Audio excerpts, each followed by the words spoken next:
Bonjour, je suis heureux d'être avec vous pour cette deuxième soirée. Cette deuxième soirée où nous allons essayer de nous émerveiller alors même que nous connaissons le chaos autour de nous d'une manière ou d'une autre, ou peut-être nous connaissons le chaos au fond de nous, en nous, chez des proches. Ce chaos est multiple, bien sûr. Nous le savons, c'est le chaos de la mauvaise santé, le chaos du travail qui ne fonctionne pas, de l'économie qui nous blesse parce qu'elle nous met dans le caniveau.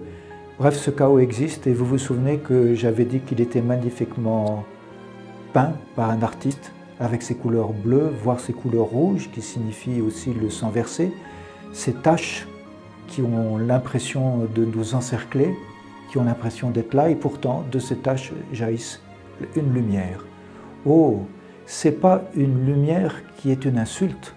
C'est pas une lumière qui brille comme un feu d'artifice, c'est pas une lumière qui brille comme un feu follet qui disparaîtrait, non, c'est une lumière qui apparaît dans cette toile et qui essaye de se frayer un chemin dans le chaos et qui devient supérieure au chaos, plus puissante que le chaos. Cette lumière, elle jaillit toujours, elle est là pour nous.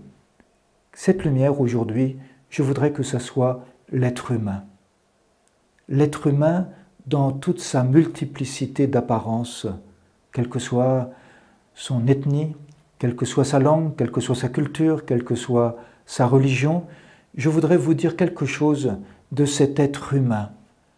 Cet être humain qui est si beau, de toute façon si beau. Pourquoi? Tout simplement parce qu'il est un être humain. Tout simplement parce qu'il participe à l'humanité, qui est la même que la vôtre, que la mienne. Tout être humain a ce qualificatif extraordinaire d'être participant de l'humanité. Il est vraiment un être humain, un homme, une femme, un enfant, un vieillard, cet être humain qui existe et qui est beau. Voilà la beauté que je voudrais faire luire comme une lumière, car c'est une thématique de la Bible, cette question de la lumière. Nous allons y revenir. Mais je voudrais d'abord commencer par ce grand texte. Nous avions commencé la semaine dernière par ce texte sur Dieu qui crée la lumière. Et bien maintenant, Dieu ne crée pas la lumière, vous allez voir qu'il crée l'être humain. C'est la première page du livre de la Genèse. Vous connaissez ce texte? Eh bien, je vous le lis. Et Dieu dit que la terre produise des êtres vivants selon leur espèce, bestiaux, bestioles et bêtes sauvages selon leur espèce, et ce fut ainsi. Dieu fit les bêtes sauvages selon leur espèce, les bestiaux selon leur espèce, et toutes les bestioles de la terre selon leur espèce, et Dieu vit que cela était bon. Comme si il y avait une insistance de la Bible sur le fait que Dieu produise toutes ces créatures qui viennent de la terre, les bêtes sauvages, les bestiaux, les bestioles, selon leur espèce. Et Dieu vit que cela était bon. Et nous sommes toujours dans la même journée, c'est toujours le 6e jour. Dieu dit, Faisons l'homme à notre image, selon notre ressemblance, qu'il soit le maître des poissons de la mer, des oiseaux du ciel, des bestiaux, de toutes les bêtes sauvages et de toutes les bestioles qui vont et viennent sur la terre. Puis vient ce fameux verset, Dieu créa l'homme à son image, à l'image de Dieu il le créa, il les créa hommes et femmes. Comme vous l'avez entendu, il y a 3 fois le verbe créer. Dieu créa l'homme à son image. Puis on reprend, à l'image de Dieu, il le créa. Puis là, vient un pluriel. L'homme n'est jamais seul. Il est plusieurs. Il est une fratrie. Il est une humanité. Il les créa, hommes et femmes. Voilà le grand acte souverain de Dieu, créateur. Il crée l'homme à son image, à l'image de Dieu, il le créa. Il les créa, hommes et femmes. Dieu les bénit et leur dit, « Soyez féconds et multipliez-vous, remplissez la terre et soumettez-la. Soyez les maîtres des poissons de la mer, des oiseaux du ciel et de tous les animaux qui vont et viennent sur la terre. » Dieu dit encore, « Je vous donne toute plante qui porte sa semence sur toute la surface de la terre et tout arbre dont le fruit porte sa semence, telle sera votre nourriture. » Et le texte continue. À tous les animaux de la terre, à tous les oiseaux du ciel, à tout ce qui va et vient sur la terre et qui a souffle de vie, je donne comme nourriture toute herbe verte, et ce fut ainsi. Et la conclusion, et Dieu vit tout ce qu'il avait fait, et voici, cela était très bon. Il y eut un soir, il y eut un matin, 6e jour. C'est très important de voir que pendant ce 6e jour, Dieu fait plusieurs choses. Il fait à la fois les êtres vivants selon leur espèce, les bestiaux, les bestioles, les bêtes sauvages. Ensuite, il fait l'homme, puis il donne de la nourriture à l'homme, puis il donne de la nourriture à tous les bestiaux, bestioles et bêtes sauvages. Qu'est-ce que ça veut dire?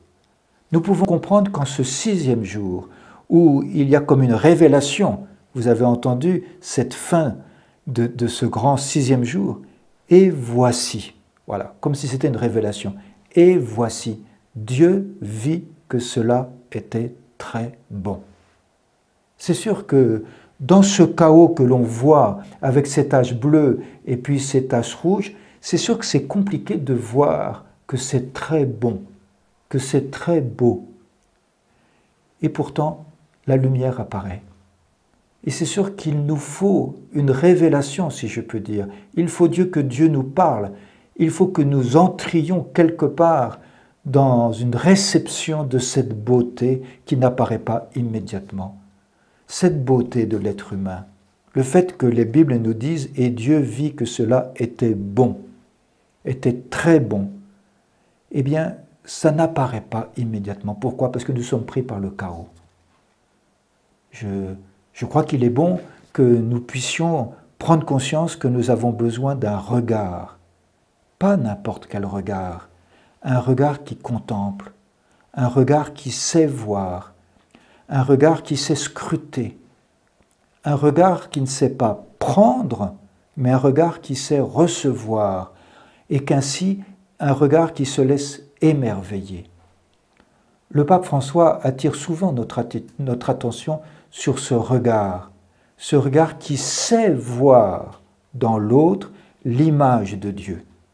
Il me semble que c'est très important de voir cette image. Alors si tu vois cette image, dit le pape François, tu pourras voir en l'autre un frère et tu pourras t'émerveiller. En tout cas, nous voyons bien qu'il y a quelque chose de sublime dans l'être humain. Qui pourrait être à l'image de Dieu? Qui pourrait être à l'image et à la ressemblance de Dieu?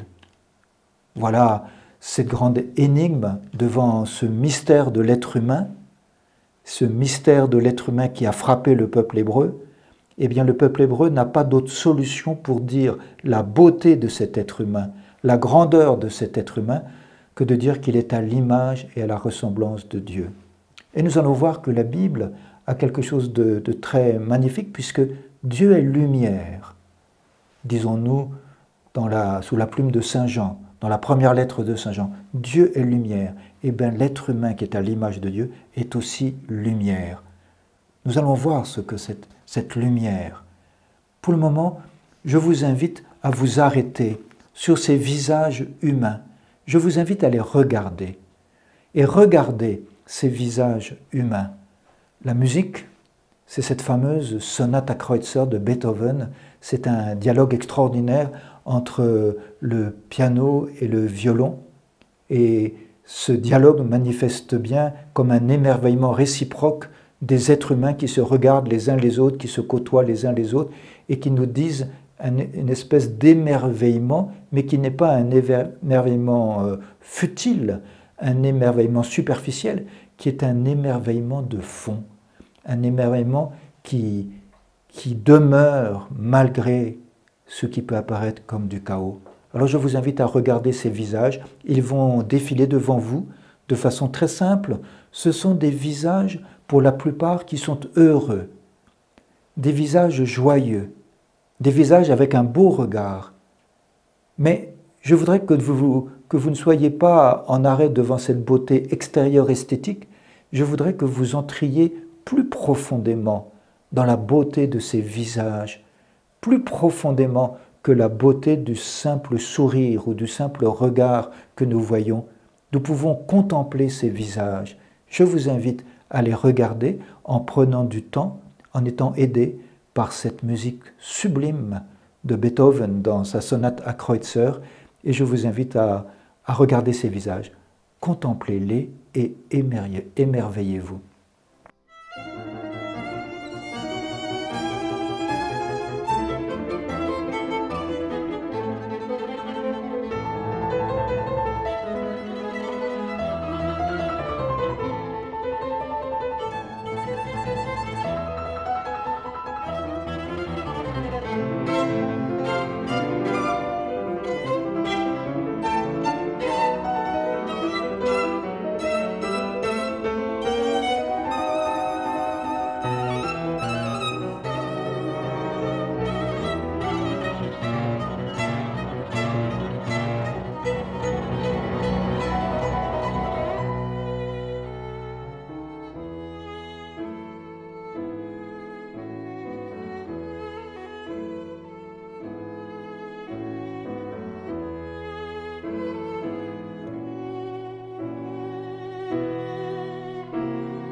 Vous avez vu ces visages, mais vous pouvez aussi penser aux visages que vous regardez, aux visages des vôtres dans votre famille, aux visages que vous côtoyez quand vous allez faire vos courses, aux visages que vous rencontrez quand vous allez travailler. Est-ce que vous pouvez vous arrêter intérieurement ou même physiquement pour admirer cette personne qui est là et qui est à l'image et à la ressemblance de Dieu. Cette personne qui a été créée, qui est suspendue à Dieu créateur et qui est vivante en raison même de Dieu qui est créateur, et cette personne qui est une lumière. Nous le verrons vous pourrez observer que chacun de ces visages est unique. Il n'y en a pas deux qui se ressemblent par moitié. Chaque visage est absolument unique. C'est le mystère de la fécondation qui fait que cette première cellule de l'être humain, elle est unique. Elle a un noyau et un génome absolument uniques, qui n'a jamais existé auparavant. Et voilà que le surgissement de la vie, c'est un surgissement étonnant, c'est une vie humaine qui n'a jamais existé. Chaque visage que vous pouvez contempler est unique, est admirable, parce qu'il est unique, parce qu'il est humain, parce qu'il jaillit de l'acte créateur de Dieu et qu'il nous est offert et qu'il nous est donné. C'est bien le sentiment qui parcourt le psautier. Quand les psalmistes se mettent à prier ou à écrire les psaumes, ils sont éperdus d'admiration pour l'être humain. Je vous invite à écouter certains psaumes que je suis heureux de partager avec vous. Nous avons comme un arc entre le psaume 8 de la Bible et puis le psaume 143. Vous allez voir, c'est comme un arc dans le psautier qui a 150 psaumes, et bien du psaume 8 au psaume 143, c'est comme s'il y avait un arc. Vous vous souvenez que le psautier commence par ces mots très simples, « Heureux l'homme »,« Heureux l'homme ». Comme si le psalmiste, tout au long des psaumes, a un regard rivé sur l'homme. Et parfois, il va considérer l'homme qui souffre, l'homme qui est malade, l'homme qui est triste, l'homme qui a perdu une bataille, l'homme qui est désespéré, et en même temps l'homme qui contemple la nature, l'homme qui bénit Dieu pour sa loi, l'homme qui bénit Dieu parce que Dieu le protège, l'homme qui est humble, qui n'est pas fier, qui ne fait pas le fier, qui n'a pas des ambitions orgueilleuses, l'homme qui est un enfant, l'homme qui est un vieillard. Et voici ce que dit le psaume 8. « Ô Seigneur notre Dieu, qu'il est grand ton nom par toute la terre. Jusqu'aux cieux ta splendeur est chantée, par la bouche des enfants, des tout-petits, rempart que tu opposes à l'adversaire, où l'ennemi se brise en sa révolte. » Voilà que le psalmiste nous dit que la beauté de l'être humain, c'est précisément la beauté du tout-petit. Mais ça ne veut pas dire le tout-petit au sens de l'âge, c'est le tout-petit parce qu'il se remet entre les mains de quelqu'un qui est plus grand que lui, il se remet entre les mains de Dieu. Nous nous souvenons que Jésus, qui est habité par les psaumes, nous dira « Si vous ne redevenez pas comme un tout petit enfant, vous n'entrerez pas dans le royaume des cieux. » Voilà que l'enfant, pas au sens infantile du terme, mais l'enfant que peut être un vieillard, l'enfant est celui qui reconnaît Dieu et alors l'enfant est beau. L'être humain est beau parce qu'il n'est pas superbe, il n'a pas son ego, il n'est pas orgueilleux. Pour la Bible, ce qui amoindrit l'homme, ce qui le rend laid, c'est l'orgueil. Et voici la suite. « À voir ton ciel », la suite du psaume 8, « à voir ton ciel, ouvrage de tes doigts, la lune et les étoiles que tu fixas, qu'est-ce que l'homme pour que tu penses à lui? Le fils d'un homme que tu en prennes souci. » Voilà la grande interrogation du psalmiste. Qu'est-ce que l'homme pour que tu penses à lui? Quand on voit la grandeur de Dieu, quand on voit cette présence de Dieu, cet amour, cette fidélité de Dieu, qu'est-ce que l'homme pour que tu penses à lui? Et de fait, Dieu n'a qu'une seule pensée, c'est nous, c'est l'humanité. Il ne cesse pas de travailler pour nous, c'est son œuvre. Qu'est-ce que l'homme pour que tu penses à lui, le fils d'un homme que tu en prennes souci? Tu l'as voulu un peu moindre qu'un Dieu, le couronnant de gloire et d'honneur. Tu l'établis sur les œuvres de tes mains. Tu mets toutes choses à ses pieds, les troupeaux de bœufs et de brebis, et même les bêtes sauvages, les oiseaux du ciel et les poissons de la mer, tout ce qui va son chemin dans les eaux. Ô Seigneur notre Dieu, qu'il est grand ton nom par toute la terre. Voilà ce psaume 8 qui dit l'admiration du psalmiste, l'émerveillement du psalmiste pour l'être humain et pour l'homme. Mais je voudrais aller maintenant à la fin du psautier, au psaume 143. Écoutez bien ce psaume qui nous dit quelque chose aussi de cette admiration qui traverse tout le psautier malgré le chaos que l'on peut voir, le chaos des guerres, le chaos de la maladie, le chaos de la vieillesse qui se termine mal, si je peux dire, par la mort. Tout ça est dans le psautier. Et pourtant, à travers ce chaos qui est décrit, ce chaos des hommes qui se font attaquer par des ennemis, par des arrogants, par des orgueilleux qui sont plus forts que lui, bref, toute cette souffrance qui est présente, qui est le chaos, eh bien, il y a cette lumière qui traverse le psautier et qui est précisément cette question admirative sur l'homme. Écoutez bien le psaume 143. « Béni soit le Seigneur, mon rocher, il exerce mes mains pour le combat, il m'entraîne à la bataille, il est mon allié, ma forteresse, ma citadelle, celui qui me libère, il est le bouclier qui m'abrite, il me donne pouvoir sur mon peuple. » Qu'est-ce que l'homme pour que tu le connaisses, Seigneur, le fils d'un homme pour que tu comptes avec lui? Et puis, le psalmiste continue avec beaucoup de réalisme. L'homme est semblable à un souffle. Ses jours sont une ombre qui passe.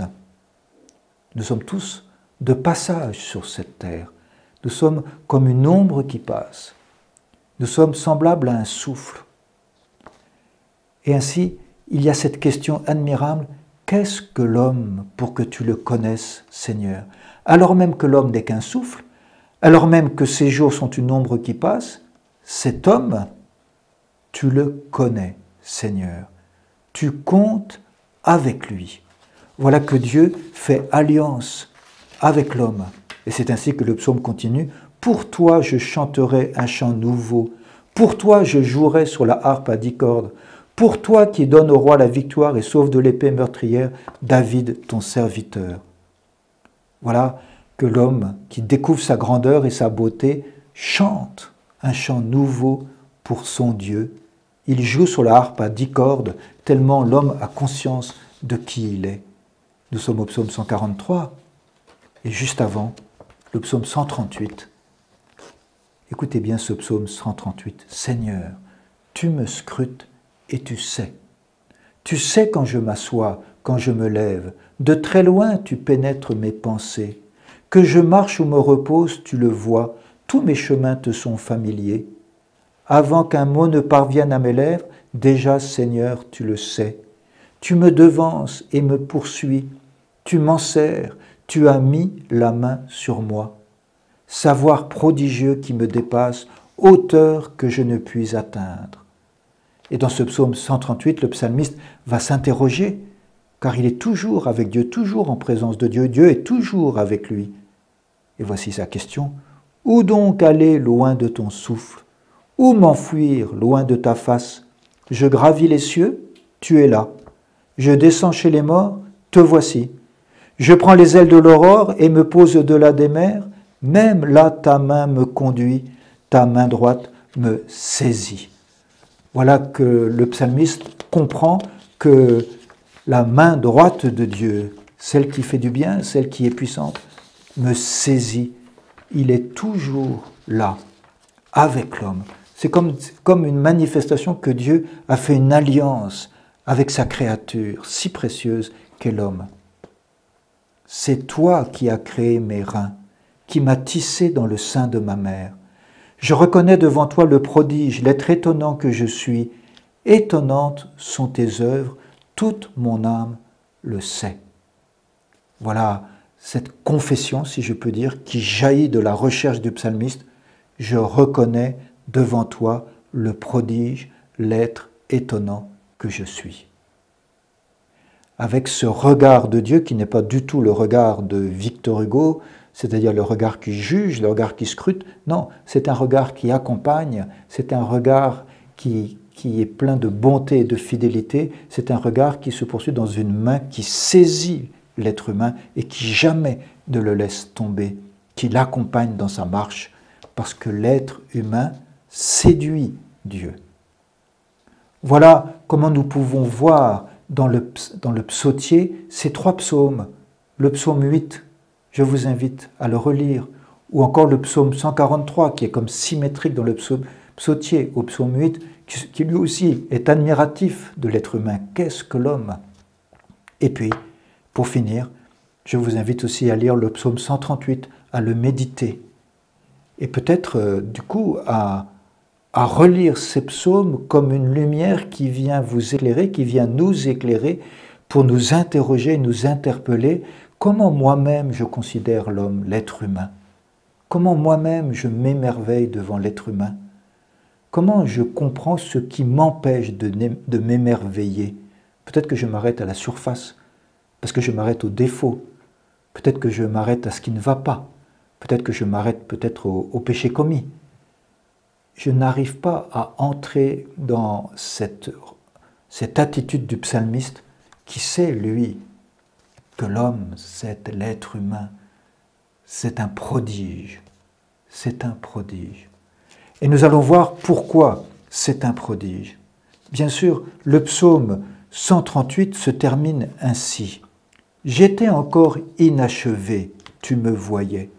Sur ton livre, tous mes jours étaient inscrits, recensés, avant qu'un seul ne soit. » Voilà que dans le livre de vie, dans le livre que Dieu écrit, qui est un livre de vie, voilà que nous sommes inscrits. Dieu pense à nous. Il a une pensée pour chaque être humain. Et il accompagne de cette pensée, de sa fidélité, de son amour. Et du coup, le psalmiste continue, « Que tes pensées sont pour moi difficiles, que leur somme est imposante. Je les compte plus nombreuses que le sable. » Et pourtant, le psalmiste se termine, « Je m'éveille, je suis encore avec toi. » Voilà que nous sommes invités à scruter les pensées de Dieu pour découvrir la grandeur de l'être humain. Aujourd'hui, il y a un grand débat. Sur cette grandeur de l'être humain vient la technique. Et la technique, avec son pouvoir extraordinaire aujourd'hui, est une technique qui n'est pas à la hauteur de la grandeur de l'être humain. Comment pouvons-nous user des techniques, et singulièrement des techniques biomédicales, en étant à la hauteur de l'être humain, en étant à la hauteur de ce prodige qu'est tout être humain? Il y a quelque chose qui nous dépasse dans l'être humain. Personne ne peut dire exactement en quoi est la grandeur de l'être humain. J'étais en débat avec des scientifiques qui m'interrogeaient du point de vue de l'éthique, et un scientifique a dit en conclusion de ce débat qu'il reconnaissait toutes les inconnaissances qu'il avait sur l'être humain. Il lui manquait beaucoup de connaissances. Et oui, l'être humain est une énigme à cause de sa grandeur, à cause de son mystère. Qu'est-ce qui peut connaître l'être humain? L'amour. L'amour. Je me souviens de cette maman, qui était une maman admirable, qui est décédée maintenant, et qui a 3 enfants, dont un enfant autiste et gravement autiste. Et cet enfant a été examiné par des psys et des psys très compétents avec leur science, évidemment. Et un jour, cette maman m'a dit, de façon presque dans une conviction intérieure très simple, ne se mettant pas en avant, pas du tout par orgueil, comme une constatation, si je peux dire, humble, évidente, elle me dit cette phrase extraordinaire, « Il n'y a qu'une seule personne qui connaît ma fille. » Et en se mettant la main sur la poitrine, son doigt sur la poitrine comme ça, elle dit, « C'est moi. » Il n'y a qu'une seule personne qui connaît ma fille, c'est moi. Il n'y a que l'amour vrai, qui est capable de rencontrer, d'aller à la rencontre du mystère de l'homme et de sa grandeur, du mystère de l'être humain et de sa grandeur. Il n'y a que l'amour qui est capable de percevoir le prodige de l'être humain. Bien sûr, il ne s'agit pas d'un amour captatif, il ne s'agit pas d'un amour qui va prendre pour soi, il ne s'agit pas d'un amour séducteur, mais d'un amour qui donne, d'un amour qui se donne, d'un amour qui s'offre. Et voilà que nous pouvons mieux comprendre comment aller vers la beauté de l'être humain, cette beauté qui nous échappe de toutes parts, cette beauté qui est plus grande que ce que nous pouvons imaginer. Et nous avons quelque part une petite clé pour comprendre la grandeur de l'être humain. Car il y a dans l'être humain, dans tout être humain, il y a un sanctuaire. Et ce sanctuaire, c'est un lieu où Dieu habite, bien sûr, c'est un lieu où Dieu parle, bien sûr, et il parle chez tout être humain. Que cet être humain soit croyant ou qu'il pense ne pas avoir la foi. Dieu parle, et sa voix se fait entendre. Et quelle est cette voix de Dieu dans ce sanctuaire? Le bien, tu le feras toujours.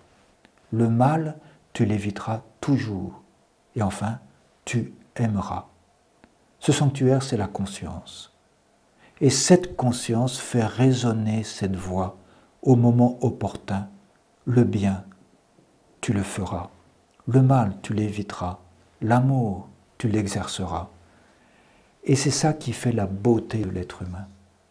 Souvenez-vous, au tout début de la Bible, nous avons vu ce grand récit de la création.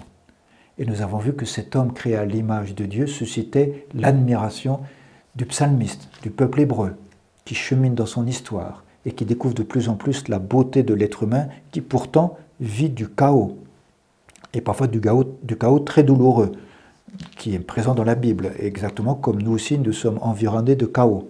Et pourtant l'être humain est là, superbe.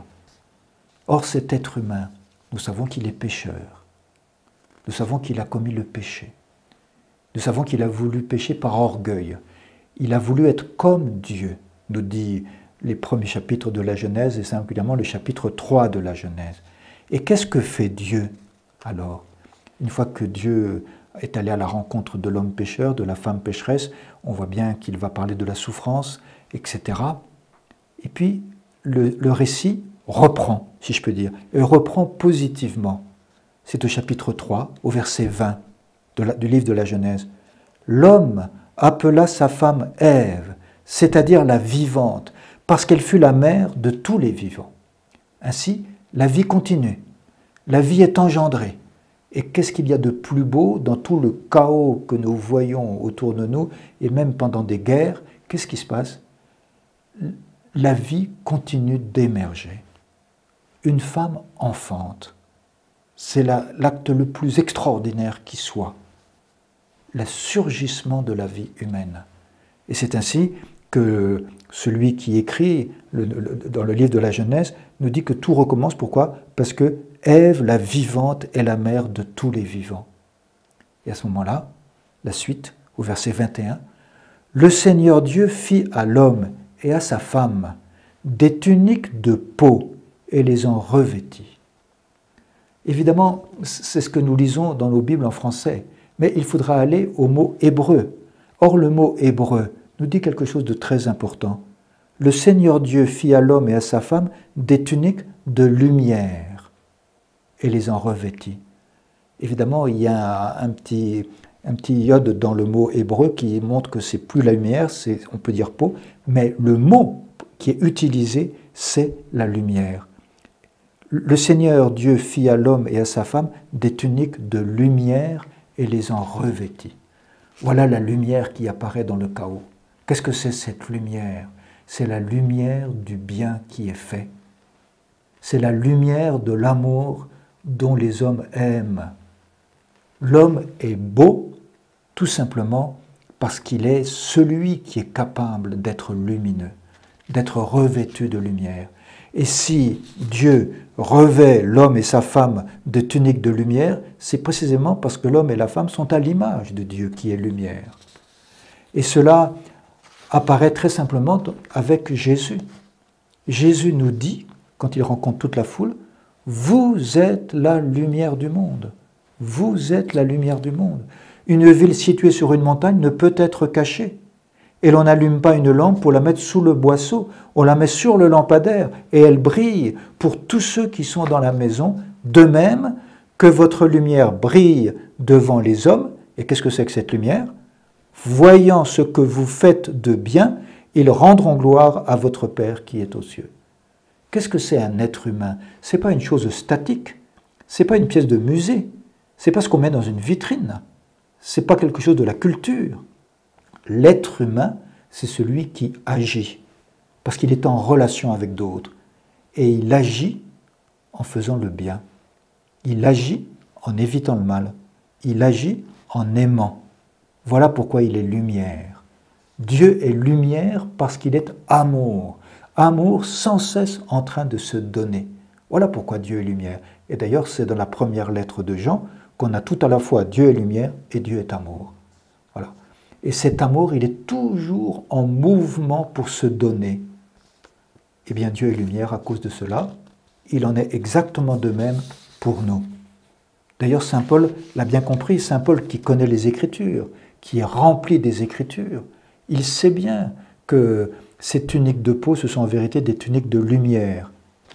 Alors, saint Paul, dans la lettre aux Éphésiens, au chapitre 5, il commence par nous dire « Oui, cherchez à imiter Dieu, puisque vous êtes ses enfants bien-aimés. Vivez dans l'amour, comme le Christ nous a aimés et s'est livré lui-même pour nous, s'offrant en sacrifice à Dieu comme un parfum d'agréable odeur. » Et puis, il continue. « Comme il convient aux fidèles, la débauche, l'impureté sous toutes ses formes et la soif de posséder sont des choses qu'on ne doit même plus évoquer chez vous. Pas davantage de propos grossiers, stupides ou scabreux, tout cela est déplacé, mais qu'il y ait plutôt des actions de grâce. » Et saint Paul continue. « Autrefois, vous étiez ténèbres, maintenant, dans le Seigneur, vous êtes lumière. Conduisez-vous comme des enfants de lumière. » C'est extraordinaire cette phrase. Vous êtes lumière. Non pas vous êtes quelqu'un qui produisait de la lumière, vous êtes lumière. Comme si saint Paul nous ramenait tout à fait au début du livre de la Genèse, quand il voit bien que nous sommes créés à l'image et à la ressemblance de Dieu et qu'après le péché, Dieu nous revêt de tuniques de lumière et cette tunique de lumière fait que nous sommes lumière. Et saint Paul continue. Or la lumière a pour fruit tout ce qui est bonté, justice et vérité. Voilà l'être humain qui est lumière. Et dans le chaos au milieu duquel nous vivons, et qui a toujours existé depuis tous les siècles, depuis l'histoire humaine, voilà que le chaos existe. Pourquoi ? Parce que, comme le dit magnifiquement le Concile Vatican II, qui est un résumé dans son enseignement, il va pointer deux choses qui engendrent ce chaos, l'égoïsme et l'orgueil. L'égoïsme, c'est le contraire de la lumière, et l'orgueil, c'est le contraire de la lumière. Et on voit bien que la lumière, c'est précisément de faire le bien en aimant. C'est de sortir de soi pour aimer. Et ainsi, voilà que saint Paul peut nous dire, vous êtes lumière. Pourquoi ? Parce qu'il sait bien qu'après le péché, nous avons été revêtus de tuniques de lumière. C'est le baptême qui rend à l'être humain ce qu'il est en vérité, c'est-à-dire un être de lumière, tout simplement parce qu'il aime et parce qu'il fait le bien. Voilà comment nous pouvons admirer l'être humain. Voilà comment nous pouvons être émerveillés par l'être humain, qui n'est pas un animal comme les autres. L'être humain est une splendeur, est un prodige. Juste un point. Vous l'avez remarqué, quand nous avons lu le livre de la Genèse, le 6e jour, c'est tout autant la création d'animaux que la création de l'homme et de la femme à l'image de Dieu, et c'est tout autant le don de la nourriture pour les animaux que le don de la nourriture pour l'être humain, l'homme et la femme à l'image de Dieu. Si tout cela est le même 6e jour, ça signifie une alliance entre l'être humain et les animaux et les plantes. Il n'y a pas une superbe de l'être humain. L'être humain n'est pas orgueilleux par rapport à la création. Il est en alliance avec elle. Et qu'est-ce qu'il y a dans la création ? Il y a de la lumière. Et quelle est cette lumière ? Quel est celui qui fait briller cette lumière ? C'est l'être humain. Et ainsi, l'être humain est en alliance avec la création et il en a la gestion en étant en alliance avec elle, comme le dit si magnifiquement ce symbole du 6e jour. Voilà comment nous pouvons nous émerveiller de l'être humain. Cela n'est possible en vérité que si nous avons un regard contemplatif, un regard qui admire, un regard qui vient du cœur. Et je voudrais juste terminer en disant que cet être humain qui est si admirable, qui est un prodige étonnant, nous invite, comme l'a souligné le pape Saint Jean-Paul II, nous invite à l'écologie humaine. Et cette écologie humaine, elle est très importante. Il n'y aura pas d'écologie tout court s'il n'y a pas d'écologie humaine. Et le pape Benoît XVI, dans son encyclique sur la charité dans la vérité, nous dit quelque chose de très important à ce sujet. Je voudrais vous le lire. Écoutez bien ce que nous dit le pape Benoît XVI. La dégradation de l'environnement est en effet étroitement liée à la culture qui façonne la communauté humaine. Quand l'écologie humaine est respectée dans la société, l'écologie proprement dite en tire aussi avantage. Voilà que Benoît XVI relie l'écologie humaine et l'écologie tout court, l'écologie proprement dite. On ne peut pas avoir une écologie vis-à-vis de l'environnement s'il n'y a pas une écologie humaine, c'est-à-dire s'il n'y a pas un être humain qui soit lumineux, c'est-à-dire un être humain qui fasse du bien, c'est-à-dire un être humain qui aime en vérité, un être humain qui se laisse toucher et qui se laisse émerveiller. L'écologie humaine et l'écologie environnementale sont radicalement liées. C'est ce que nous dit le pape Benoît XVI dans son encyclique un peu plus loin. Pour préserver la nature, il n'est pas suffisant d'intervenir au moyen d'incitations ou de mesures économiques dissuasives. Une éducation appropriée n'y suffit pas non plus. Ce sont là des outils importants.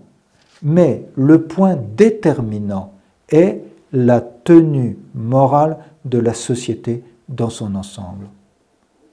Le point déterminant pour l'écologie, c'est une tenue morale de la société dans son ensemble. C'est certainement pas simplement des mesures incitatives, des mesures dissuasives, ou même une éducation appropriée, c'est plus que ça. Tout cela est important, dit Benoît XVI, mais il faut plus, il faut une tenue morale de la société. Et voici ce qu'il dit. Si le droit à la vie et à la mort naturelle n'est pas respecté, si la conception, la gestation et la naissance de l'homme sont rendues artificielles, si des embryons humains sont sacrifiés pour la recherche, la conscience commune finit par perdre le concept d'écologie humaine et avec lui, celui d'écologie environnementale. Cette phrase, elle est remarquable de concision, mais elle est très incisive.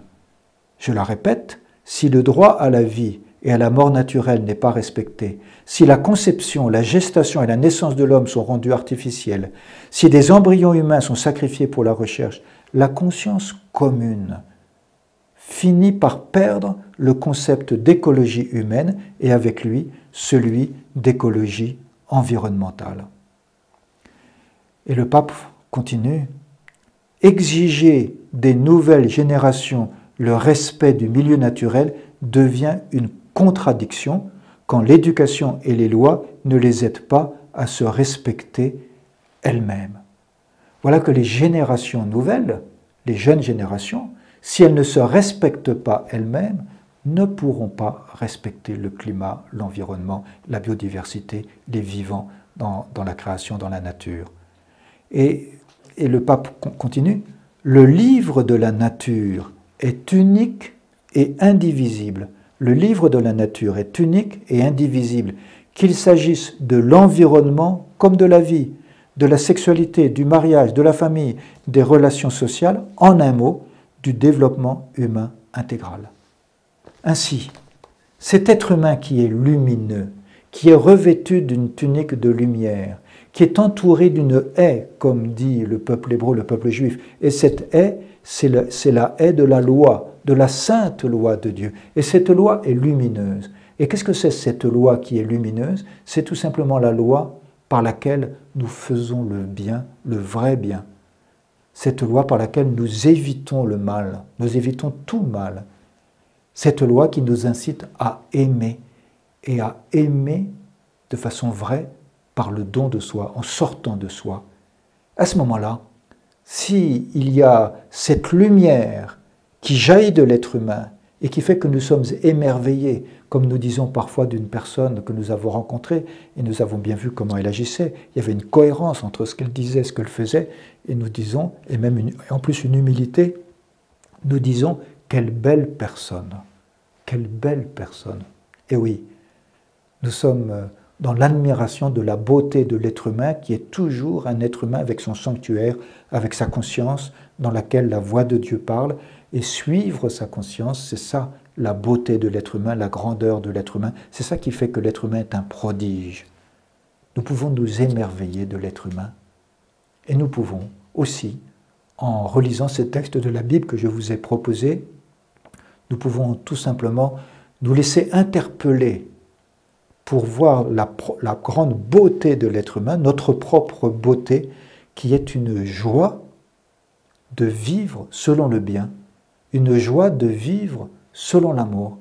Et alors, cette écologie humaine donnera une tenue morale à toute la société, pour employer les expressions du pape Benoît XVI, et cette écologie humaine permettra à l'écologie tout court, l'écologie environnementale, l'écologie du climat, l'écologie de la biodiversité, d'avoir de la tenue, d'avoir de la fécondité, d'être enfin une réalité normale de l'être humain. Nous pouvons nous émerveiller non seulement de la nature et de la création, mais nous pouvons nous émerveiller de la nature de l'être humain, qui est une créature à l'image et à la ressemblance de Dieu, parce que c'est un être de lumière et qui toujours brille plus puissamment que dans le chaos du mal, que dans le chaos de la souffrance. Il y a la beauté de cet être humain qui est là, souffrant ou joyeux, si nous savons regarder. Que le Seigneur nous donne des yeux pour voir. Bonne soirée à chacun et à chacune.